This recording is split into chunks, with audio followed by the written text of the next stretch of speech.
我们公司主要从事机械设备配件生产的出口贸易。2017年，金砖国家领导人会晤在厦门举办后，金砖峰会为厦门提高了它在世界上的辨识度。对我们来说，因为公司在厦门，我们也更容易与世界上其他国家的客户联系。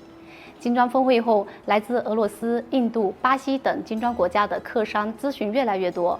为此，我们公司专门定制了一个针对金砖国家的商业计划，更有针对性地进行了推广和宣传。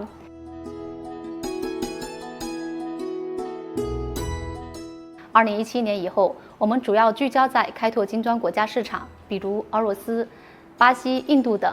目前，我们公司有超过80%的业务在俄罗斯和巴西市场。像埃及、伊朗、埃塞俄比亚等这些国家在基础设施建设方面有巨大的需求，这对我们生产的机械设备是一个巨大的潜在市场。